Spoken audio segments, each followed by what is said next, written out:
विश्व का कोई भी आज तक ऐसा धर्म नहीं, मेरी नॉलेज में तो नहीं है कि मानव में विभक्त किया गया हो।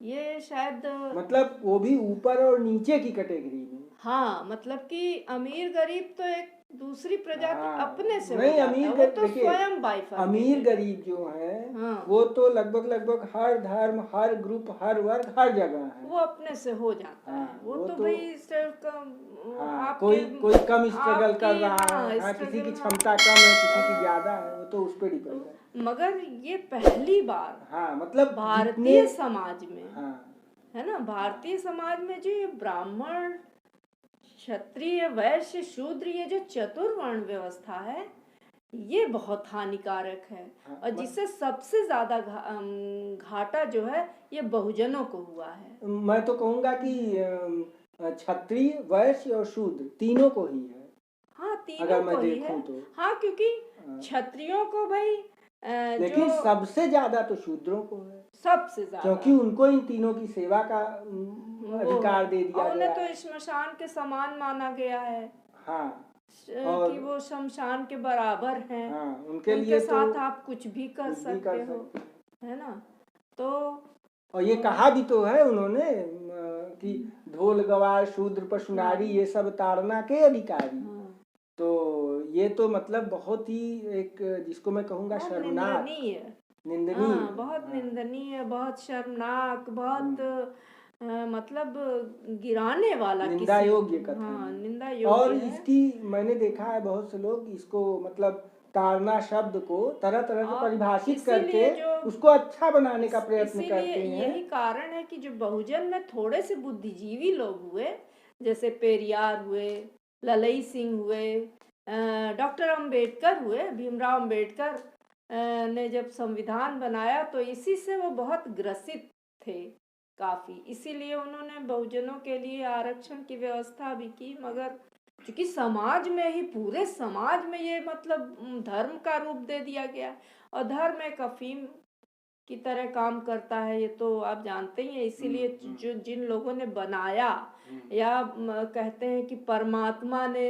बनाया है, तो ये तो बिल्कुल हमारे लिए तो मतलब नहीं, परमात्मा ने अगर नहीं, एक समस्या यहाँ पर है, अगर हम ये मान लें कि परमात्मा ने वास्तव में बनाया तो फिर ऐसा परमात्मा किस काम का है? हाँ, सही क्या बात परमात्मा ऐसा होते नहीं, हुए ऐसा क्या तो परमात्मा ऐसा होते हुए देखेगा कि हमारी एक संतान बहुत ही निम्न है, एक संतान बहुत ही उच्च है, निम्न और है, उसको दबा रहे हैं। वो भी जन्म से है। जैसे मान लीजिए कि अगर परमात्मा ने मान लेते हैं 1 सेकंड के लिए ऐसा कर दिया है, मानते नहीं, हम हैं, तो मानते हैं कि परमात्मा ऐसा कर ही नहीं सकता। 1 सेकंड के लिए अगर मैं मान रहा हूँ, तो क्या जो सबसे नीचे वाली कैटेगरी है, जैसे शूद्र है, हमारा समाज है, तो अगर वो ऊपर के तीनों वर्णों की सेवा के लिए बना है, तो क्या वो जन्म जन्मांतर तक ऐसा ही करता रहेगा? तो उसके ऊपर इतनी तो नरम दिली होनी चाहिए, कठोर से कठोर व्यक्ति को अपने नौकर के प्रति भी हो ही जाती है, मालिक को भी, कि मतलब उसको कभी ना कभी तो वो उबारने का प्रयास करेगा, यानी कभी तो आप उसको चेंज करेंगे। और आप एक बात और देखिए कि जो हिंदू धर्म व्यवस्था है वर्णों की, उसमें जो अंतर जाती है, यानी कि शूद्र किसी क्षत्रिय से पुरुष महिला विवाह नहीं कर सकते, ये बैन है। महिलाओं की स्थिति तो और भी और नहीं, और अगर आप कर भी लेते हैं, अगर मान लीजिए किसी ने कर लिया, तो वो अवर्ण में आ जाता था, माने कि वो संकर में आता था। संकर का मतलब स्त्रियों की पोजीशन तो बिल्कुल ही एकदम ही नहीं, मतलब बहुत ही दयनीय है। स्त्री तो शूद्रों के तुल्य थी, और स्त्री तो चारों वर्णों और आप हाँ, स्त्री चारों वर्णों की, न उसे पढ़ने का अधिकार था, न बोलने का अधिकार था, मतलब उसे कोई अधिकार। और एक बड़े आश्चर्य की बात मुझे जान पड़ती है कि ये बताइए कि स्त्री को शूद्रों के बराबर का दर्जा दिया गया, वो चाहे किसी भी वर्ण की स्त्री हो, क्योंकि स्त्री को विभेदित नहीं किया गया है। अब क्या ये जो ग्रंथ है, मनुस्मृति हमारा है, या सारे पुराण ग्रंथ वेद जो भी हैं, वेदांग है, तो ये सब के सब ब्राह्मणों ने रचे, ठीक है। तो क्या वे ब्राह्मण जो थे वे अपनी माँ के गर्भ से पैदा नहीं हुए? क्या वे आसमान से गिर के टपके थे? सही तो बात है। आखिर वो किसी ना जिस किसी स्त्री ने ही तो उनको मतलब भाई तो उनको स्त्री उनका की जन्म दिया था तो उन्हें। स्त्री की योनि को तो पाप योनि कहा गया है। हाँ, तो तो अब तुम कैसे अब पुण्य अब योनि हो अब गए? प्रश्न इस बात का है कि क्या पाप योनि से निकला हुआ जो व्यक्ति है व्यक्ति वो वो कैसे जो है पुण्य योनि में प्राप्त हो जाएगा भाई? नहीं, वो कैसे इतने बड़े बड़े ग्रंथों की रचना कर लेगा? हाँ, और अगर ग्रंथों की रचना करने में वो समर्थ उसको ईश्वर बता रहे हैं तो इसका मतलब फिर वो पाप योनि नहीं मान रहा है। इसका तो ये अर्थ मुझे समझ में आता है। और सबसे बड़ी चीज ये है कि जब तक शूद्र समाज इन सब बातों को उठाएगा नहीं और नहीं जब धर्म तक के इन नहीं सब जब तक पोर्शंस को बहुजनों में निकालेगा ये नहीं। जागृति नहीं आएगी कि ये जो ब्राह्मण है ये स्वयं कहते हैं कि मैं विदेशी हूँ, ये स्वयं कहते हैं कि मैं विदेशी हूँ। तो अगर बहुजनों में इतनी चेतना नहीं है कि विदेशी हैं तो ये यहाँ क्या कर रहे हैं? हम मूल निवासी को दबाने के लिए थोड़े ही आए हैं आप भाई। अगर आए हैं तो इसमें मतलब आप आत्मसात होइए भाई। ये तो कोई बात नहीं हुई कि आप मानवता में विभेद कर देंगे। मानव जाति में विभेदन का ये पहला उदाहरण विश्व का है हमारे ख्याल से तो। और ये मनुस्मृति के श्लोक नंबर 9/94 में भी ये लिखा हुआ है, आप सब लोग देख सकते हैं। उसका मैं अर्थ बता रहा हूँ, श्लोक पढ़ लीजिएगा। गृहस्थ धर्म का लोप न चाहता हुआ 30 वर्ष का पुरुष शीघ्र ही 12 वर्ष की मनोहारिणी कन्या से और 24 वर्ष का 8 वर्ष की कन्या से विवाह कर ले। बताइए, ये मतलब 8 वर्ष की कन्या से और 12 वर्ष की कन्या से विवाह का तो मतलब ही मुझे समझ में नहीं आ रहा। उसे तो बिल्कुल तो तो अबोध है। आज के इससे समय ये में तो पता भाई लग 8 रहा वर्ष कुछ होता ही इससे ये नहीं पता है। लग रहा है कि मुझे तो इससे यही दिखता है कि मतलब बाबा साहब के संविधान की आप मतलब अगर नहीं होता वो तो आप समझिए कि आज ये स्थिति स्त्रियों की कायम रहती और विकास तो बहुत दूर की बात है। मुझे तो लगता है विनाश ही हो गया होता, क्योंकि अगर 50% की इसमें जनता यानी योगदान तो कन्या सबसे बड़ी मानव जाति को उबारने का, उसमें स्त्रियों को उबारने का काम सबसे पहली जो यहाँ महिला शिक्षिका हुई हैं इंडिया की, भारत की, वो सावित्रीबाई फुले हुई हैं। उन्होंने 1847 तक में वो टीचर थी। उन्होंने 18 स्कूल खोले, एक नहीं दो नहीं, मतलब सारी विषमताओं को झेलते हुए, कठिनाइयों को झेलते हुए। उनको ये लग गया कि अगर आधी जनता मेल है आधी जनता फीमेल है, हाँ तो आधा भारत तो पिछड़ गया। हाँ, क्योंकि अगर आप सबको समान रूप से लेके आगे नहीं बढ़ाएंगे तो फिर वो पिछड़ जाएगा। और मुझे तो एक चीज और लगती है, जो मेरा विचार है वो ये है कि ये जो चतुर्वर्ण व्यवस्था है, क्या ये आपको नहीं लगता कि इसी कारण से हमारे देश में मुगलों ने और इसी कारण से आके अंग्रेजों ने राज्य किया। हाँ, और मुगलों ने तो समझ लीजिए 712 AD में मोहम्मद बिन कासिम आया, तब से लेकर सीधे औरंगजेब तक। हाँ। मतलब मैं समझता हूँ लगभग अगर आप मान के चलिए 900-1000 साल शासन किया लगभग, या उससे अधिक ही कहीं मतलब शासन रहा। तो ये शासन व्यवस्था बस इसलिए हो पाई, मेरा ये मानना है। अगर चतुर्वर्ण को हम देखें तो भाई क्षत्रियों को आपने सिर्फ लड़ने का अधिकार दिया था, वैश्य और शूद्र को आपने दिया ही नहीं। आधी जनता। अच्छा, वैश्य और शूद्र मिला के आधी जनता बनती है। तो जब मुगल आए तो उस समय अधिकार किसके पास था? क्षत्रियों के पास। अब क्षत्रियों की संख्या कम पड़ गई, वैश्यों शूद्रों ने कोई भाग ही लड़ाई में नहीं लिया, ब्राह्मणों से उस युद्ध का कोई मतलब नहीं था। तो फिर जाहिर सी बात है, तो पठन पाठन का वर्क अपने जिम्मे लिया था। ये तो एकदम स्पष्ट सी बात है कि जब आक्रमणकारी आए तो उनको सिर्फ क्षत्रिय जनता से लड़ना था। और वो क्षत्रिय जनता लड़ने के लिए इसलिए असमर्थ हो गई क्योंकि उनके पास तोपें भी थी, इस तरह से उनके पास सैनिक भी थे। देश की प्रगति की जो नींव है यही कमजोर हो गई। हाँ, मतलब कि नहीं, सबसे बड़ी बात तो हमारा अपना देश है। अगर भारत ही हमारा अपना देश है तो इस पे कोई भी आक्रमणकारी क्यों और कैसे आएगा? और वो भी इतनी दूर से। हाँ बताइए, वो भी इतनी दूर से आया। तो अगर पहाड़ों और उसको चीरते हुए चला आया, सीना पाव चीर के। तो पहला मुस्लिम आक्रमणकारी आ गया इतनी दूर से और उसने हरा भी दिया। तो आश्चर्य इस बात का है कि एक आदमी दूर से आता है अपने लाव लश्कर के साथ और आपको पराजित कर देता। आप बैठ के यहाँ पे कर क्या रहे थे? क्योंकि जबकि आप यहाँ पे पूरी तरह से हावी थे, आपका ये देश था, आपको तो जी जान लग। और आज तो ये होता है, हमने ऐसा इतिहास में देखा है कि कोई भी अगर कभी भी कोई विपदा इस तरह की आती है तो बच्चों तक को या जो नौजवान होते हैं उनको तुरंत नवयुवकों को ट्रेनिंग दे के युद्ध में भेजा युद्ध जाता में है। भेज दिया तो जाता उस है। समय भाई जब आप आपात स्थिति उस आती समय है तो यही आपने चीज़ है। वैश्यों और शूद्रों को क्यों नहीं ट्रेनिंग दे के भेजा? क्योंकि उस समय आपका ये मनुस्मृति का धर्म, चतुर्वर्ण व्यवस्था आड़े आ गई और आपने इस चीज को ज्यादा उचित समझा कि मैं इनको लड़वाऊंगा नहीं, अपनी चतुर्वर्ण व्यवस्था को कायम रखूंगा, उसको मैं मेंटेन रखूंगा।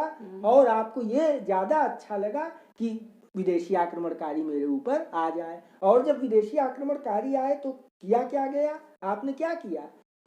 आपने उनका साथ दे दिया। और उसमें क्या हुआ? यही हाल अंग्रेजों के साथ हुआ। यही स्थिति अंग्रेजों के साथ मिल और गए। और देखिए एक चीज और हुई। जब मुगल आए, इतने साल तक शासन उन्होंने किया, तो उसके बाद दूसरे विदेशियों को भी ये लगा, जैसे उसमें अंग्रेज थे, डच थे, पोर्चुगीज थे, उन लोगों को तो ये लग गया कि जब ये एक आदमी इतनी दूर से आ सकता तो मैं क्यों नहीं, चलो मैं भी ट्राई कर लूं, मैं भी एक आक्रमण कर लूं।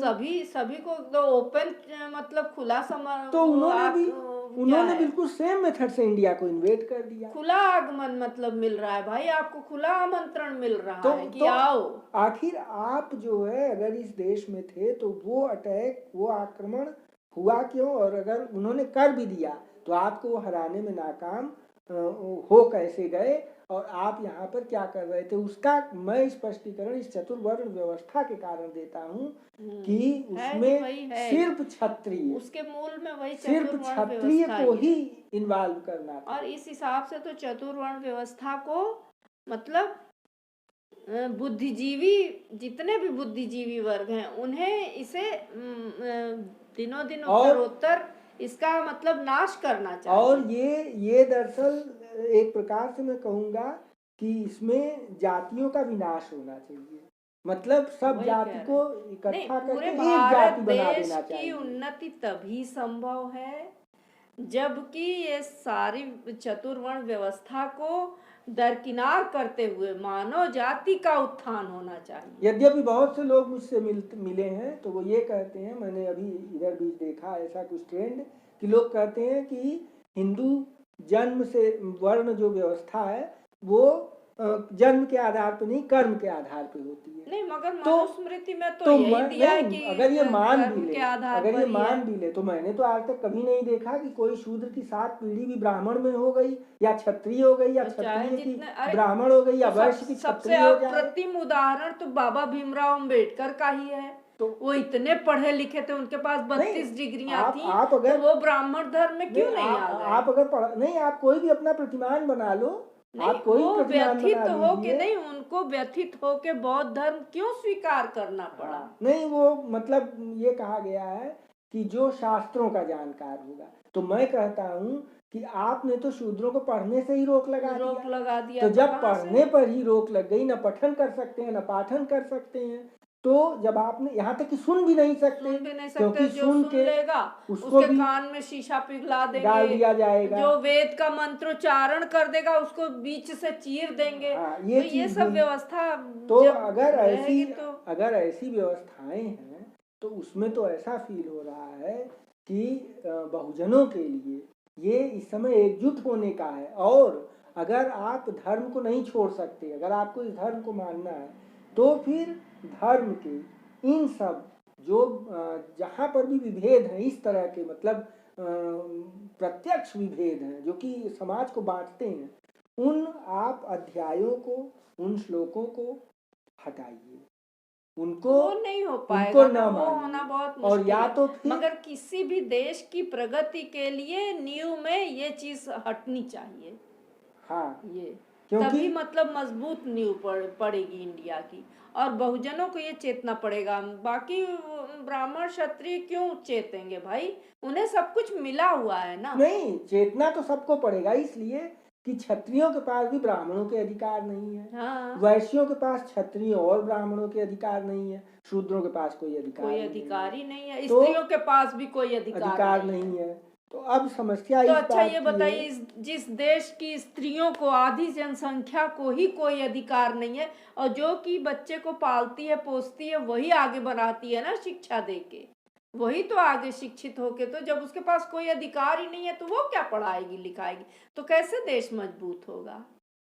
मजबूत हाथों में देश होना चाहिए ना, तो उसके लिए तो स्त्री को पढ़ना बहुत जरूरी है, पढ़ा लिखा होना जरूरी है। इसलिए मैं तो उसकी भाई सावित्री बाई फुले जी की बहुत ही आभारी हूँ। वो पहली शिक्षिका देश की हुई, और पूरी मतलब स्त्री जाति के लिए मैं बहुत बहुत आभार भाई प्रकट करती इससे तो ये हूँ। लगता है कि प्रत्येक कर्तव्य के लिए ब्राह्मणों ने और उनका उचित अनुचित को पूरा न भारत समाज देखकर को ऋणी होना अपनी चाहिए। सुविधा और सुख के अनुसार कर्तव्यों का विधान करना शुरू कर दिया और निम्न वर्णों पर अधिकाधिक जो बंधन है उसको वो बांटते डाल चले दिए। गए। और अगर हम देखें तो वर्ण व्यवस्था जो है उसमें किस चीज की प्रवृत्ति निहित है श्लोकों में? छुआछूत, ऊंच नीच, स्त्री शूद्रों के प्रति घृणा, निंदा और दमन करने वाले जितने भी श्लोक हैं उन सब में पक्षपात की प्रवृत्ति मुझे लगता है कि मनुस्मृति में निहित है। और ब्राह्मणों को विशेषाधिकार है, विशेष महत्व है और विशेष प्रशंसा। तो इससे आपको ये नहीं लगता कि ब्राह्मण वर्ग ने अपने लिए तो बड़ी सब चीज का वो अधिकार ले लिया, और अन्य किसी के लिए अधिकार छोड़ा ही नहीं। और आप देखिए ये बहुत अजीब सी बात है जो कि मनुस्मृति में लिखी हुई है। मैं आपको श्लोकों का रेफरेंस दे देता हूँ। 5/45 से 5/55 तक श्लोक में मांस भक्षण का निषेध करते हुए मांस भक्षक को पापी माना गया है। लेकिन वहीं 5/56वें श्लोक में मांस भक्षण मदिरापान में कोई दोष नहीं होना कहा गया है। तो ये अपने ही तो सेंटेंस का ये पैराडॉक्स आखिर मतलब कर विपरीत दिया। ये विपरीत प्रवृत्ति क्यों है? इससे तो लगता है कि ये परमात्मा द्वारा, मुझे तो ऐसा फील होता है कि परमात्मा द्वारा लिखित ही नहीं है। क्योंकि अगर परमात्मा होता तो वो अपनी बातों को क्यों काटता? वो परमात्मा ही क्या जो अपनी बातों को काट दे, फिर तो साधारण इंसान के तरह से हो गया। तो ये कुछ मुझे उचित नहीं जान पड़ता है। और मैं समझता हूँ शायद बहुजनों को भी हमारे ये आपत्ति होनी चाहिए इस तरह की। उन्हें तो घोर आपत्ति होनी चाहिए भाई। इसलिए और पूरे समाज को भी होनी चाहिए, क्योंकि एक अच्छा और स्वस्थ समाज, एक प्रगतिशील समाज तभी बन पाएगा जब ये वर्ण व्यवस्थाएं खत्म होंगी। क्या आपको नहीं लगता है? हाँ हाँ बिल्कुल बिल्कुल। तो इसलिए तो मुझे तो भाई यही लगता है। अब इसमें श्लोक 1/58 में है कि मनु जी कहते हैं कि ब्रह्मा ने सृष्टि के प्रारंभ में इस धर्म शास्त्र को बनाकर प्रथम विधिवत मुझे उपदेश दिया, फिर मैंने मरीचि आदि मुनियों को पढ़ाया। अब ये उन्होंने जो विधिवत उपदेश दिया, अब वही इन्होंने लिखा कि नहीं लिखा इसका कोई सबूत नहीं है भाई। सबूत तो कहीं नहीं मिलता। ये कैसे हम मान लें कि जो आप, अगर हम मान भी लें कि कोई ब्रह्मा है, आपके ईश्वर है, तो अगर वो मतलब आपको बताए तो आप आखिर उसको क्या यथावत लिख दिए? और उन्होंने आपको एक दिन में तो बताया नहीं होगा। सबूत तो मिलना चाहिए, कोई ना कोई इस तरह सबूत मिलना चाहिए। सबूत तो मिलना कुछ चाहिए। संदेह उत्पन्न होता है। ड्यूबियस स्थिति है।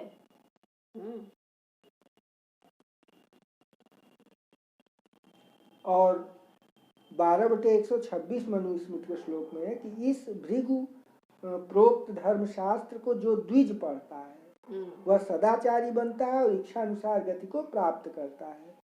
तो आखिर आपने ये जो लिखा है कि सदाचारी बनता है और इच्छा अनुसार गति को प्राप्त करता है, तो क्या सिर्फ ये अधिकार द्विज को ही है, मतलब ब्राह्मण को ही है? क्योंकि उसको वैश्य और शूद्र तो पढ़ ही नहीं सकता है। तो इसका मतलब वैश्य शूद्र को सदाचारी बनना बनने का और इच्छानुसार गति को प्राप्त करने का अधिकार ही आपने छीन लिया। और इससे तो क्या। मुझे ऐसा कुछ नहीं प्रतीत तो होता इससे तो है। ये भी लगता है ना कि आपने बड़ी चालाकी से अपने लिए सब कुछ कर लिया। और एक चीज और है, ये जो आपने कहा इसको मैं अभी दिखा देता हूँ आपको।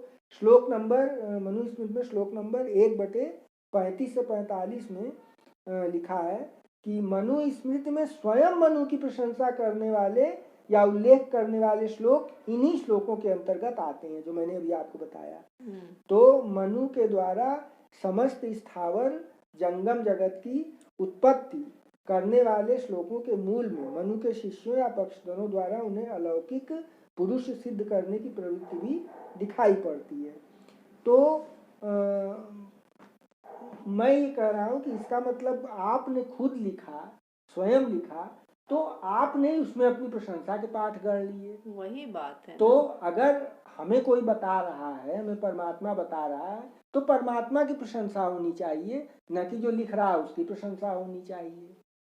तो इसमें तमाम एक संदेह उत्पन्न होता है। मैं ये नहीं कहता कि बिल्कुल गलत भाई है, भी कोई भी लेकिन परमात्मा हो, कोई भी ओमनीपोटेंट हो, कोई भी सर्वशक्तिमान हो, कोई भी सर्वशक्तिमान भगवान या परमात्मा ये नहीं कभी चाहेगा कि मानव मानव में विभेद हो भाई।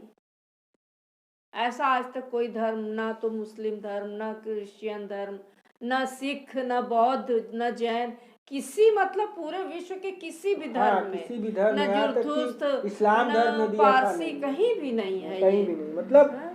हर व्यक्ति का अच्छा कर्म का आप बांट ना दीजिए, वो तो कर्म अलग चीज कर्म है। से तो अपने से ही बढ़ जा रहा है मगर इंसान। कर्म आप बांटिए, मगर कर्म के अनुसार ऊंच नीच वाला आभास मत होने दीजिए। तो कर्म से ऊंच नीच वाला आभास आ जा रहा है कि जो तीनों वर्ण की जो सेवा है, आप उसका चक्रीकरण भी तो कर सकते थे कि तीनों वर्णों की जो सेवा है वो कुछ समय के लिए क्षत्रिय करेगा, कुछ समय के लिए ब्राह्मण करेगा, कुछ समय के लिए वैश्य करेगा, कुछ समय के लिए जो है शूद्र करेगा। जैसे हम लोग जब क्लास में बैठते हैं तो टीचर क्या करता है, रोटेशन करता है। कभी पीछे वाले बच्चों को आगे की सीट पे कर देता है, फिर उसके बाद आगे वाले बच्चों को चौथी सीट पे कर देगा अगर 5 सीटें हैं, फिर तीसरा सीट वाला पहले सीट पे आ जाएगा। मतलब आप ये देखिए, एक मतलब गुरु, एक जो मानव रूप का गुरु है, वो मानव मानव में विभेद नहीं कर रहा है। परमात्मा कैसे कर देगा? थोड़ा बहुत तो वो कर देता है, पक्षपात करता है, मगर इतना नहीं करता कि सदैव उस पक्षपात से बधा ही बधा रहे। और क्या। वो भी कभी अपने उस पक्षपात को खत्म भी करता है। कभी किसी शिष्य को बुरा कहेगा, कभी उसकी बड़ाई भी करेगा। लेकिन यहाँ पर तो जो शूद्र को अधिकार मिला है, कभी वो क्षत्रिय के बराबर पहुंच ही नहीं सकता, कभी नहीं पहुंच सकता, कहीं नहीं पहुंच सकता। तो ये तो चतुर्वर्ण व्यवस्था की मुझे बहुत मतलब एक लाइटनेस, मैं उसका विरोध नहीं कर रहा हूँ खुले रूप में, मगर इतना तो है कुछ संदेह तो अवश्य उत्पन्न होता है, संदिग्धता अवश्य उसमें आती है। और यद्यपि कि बहुत से लोगों से मैं मिला तो वो कहते हैं कि इसमें मिलावट है, जो कि मुगल और मतलब उन्होंने अंग्रेजों ने मिलावट कर दी है। मगर यहाँ पर प्रश्न यही उठता है कि उन्हें तो संस्कृत ही नहीं आती थी। भाई तो वो मिलावट आपकी लैंग्वेज आती ही नहीं थी, तो कैसे जो है कैसे वो मिलावट कर सकते हैं? और अगर वो मान लिया एक बार उन्होंने आपकी लैंग्वेज सीख के मिलावट किया, तो आप क्या कर रहे हैं? भाई आपको उसी समय जब भी मिलावट हुई, आपके धर्म ग्रंथ नहीं, जब भी आपके धर्म ग्रंथ जो सबसे बड़ा 33 करोड़ देवी देवता, कैसे ये काम हो सकता है? नहीं, अगर मान ये कैसे होगा? आपके लोग जो कि हमेशा धर्म पर नजर रखते हैं, ब्राह्मण लोग, जिनका ये काम ही है शास्त्रों को पढ़ना पढ़ाना, उसको ठीक करना, तो अगर उसमें कोई मिलावट होती है, हम उसे बिगाड़ते हैं, तो आप तो तुरंत उसको या तो सही कर देंगे और या उस श्लोक को हटा देंगे। तो ये कैसे हो गया कि उस बीच हुआ और आपने हटाया ही नहीं? ये तो मुझे कुछ उचित ज्ञान नहीं पड़ता, इसमें मुझे संदिग्धता लगती है। तो हम लोग क्या समझ रहे हैं, इस निष्कर्ष पे पहुंच रहे हैं कि जो हिंदू धर्म में जो चतुर्वर्ण व्यवस्था है, वो एक बहुत ही बड़ा एक, मुझे तो एक अभिशाप ही मैं उसको कहूँगा। अब वो यद्यपि कि वो मेरे विचार हैं अपने, लेकिन फिर भी इतना तो है नहीं, इतना तो अवश्य मैं स्पष्ट रूप से नहीं कह रहा हूँ, मैं इसका विरोध भी नहीं कर रहा हूँ। समाज के लिए, मतलब प्रगतिशील समाज के लिए तो वो अवरोध है। हाँ, मतलब विकास में थोड़ा सा वो बाधक तो है, थोड़ा सा नहीं, बहुत अधिक बात। और मैं ये भी नहीं कहता हूँ कि गलत है, मगर इसमें सुधार होना चाहिए। इसको सब लोग मिलकर बैठें और इसमें सुधार करें, और हमारा समाज भी इसमें सुधार करे, सहयोग दे।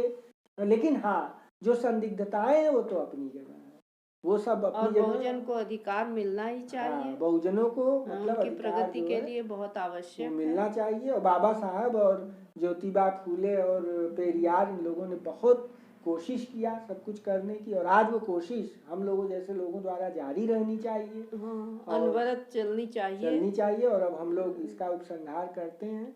और आप सभी लोग जो भी सुन रहे हैं वो इसको अगर पसंद आया हो वीडियो हमारा तो कमेंट करें, सब्सक्राइब करें और लाइक करें, और शेयर भी करें। तो सब्सक्राइब चलिए जरूर करें। चलिए इसको उपसंहार करते हैं। थैंक यू, धन्यवाद।